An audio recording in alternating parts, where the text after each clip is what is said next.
To begin with, just damp the wheel head. It enables the clay to stick to the bat. If it's not damp at all, it won't stick to it. If it's too wet, on the other hand, the clay will just slip clean off the wheel head. So to begin with, centre the clay. I use a white stoneware clay, which is very plastic. I throw quite dry, and certainly for making a bowl, if the clay is too soft, the bowl won't support its own weight, so you won't even get it off the wheel head before it collapses.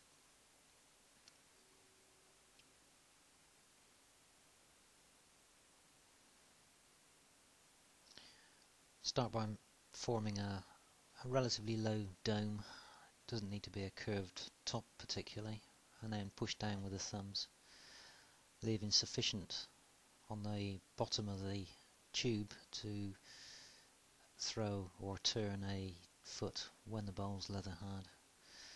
Avoid opening out the clay too much at this point. What we want to do is start making a tube.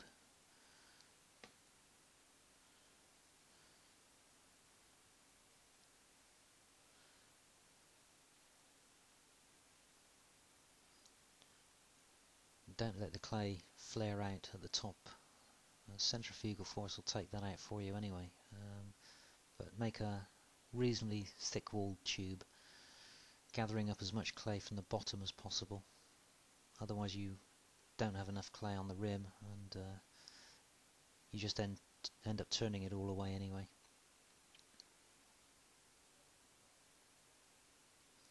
So keep pulling up at this stage.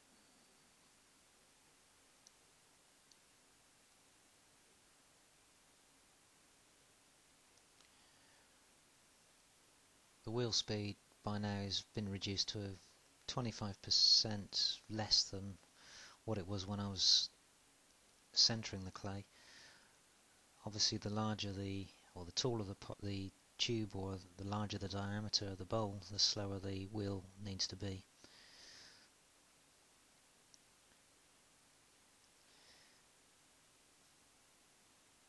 You can just begin to push the base of the tube out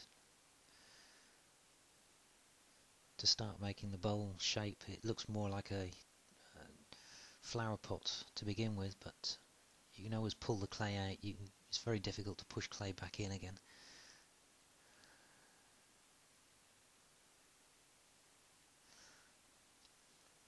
At this stage you don't need to worry about any minor wobbles. Once the bowl's reached its final size, if you've centered it well, or any wobbling will disappear.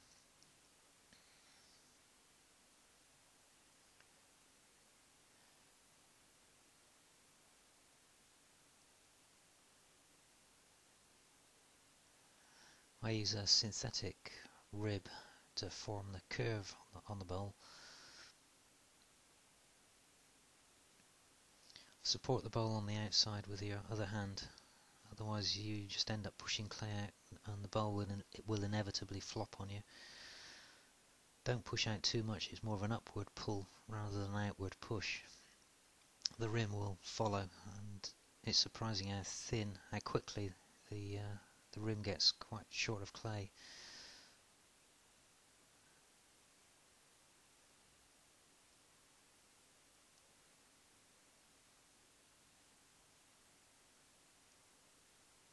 Carry on forming the curve internally, but it's worth keeping an eye on the outside of the bowl.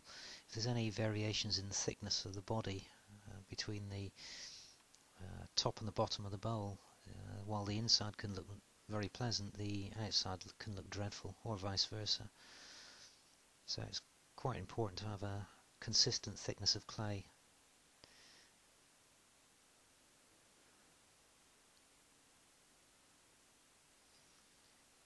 Make a smooth transition between the base of the bowl and the bowl walls. I use the curve on the rib for that. The wheel speed's now probably 2/3 of what it was when I was centering the clay.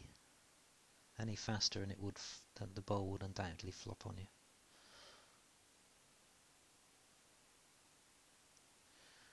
I remove any excess pieces of clay from the side of the rib because it just leaves a groove in the side wall of the bowl, and I finished the rim off with wet chamois leather.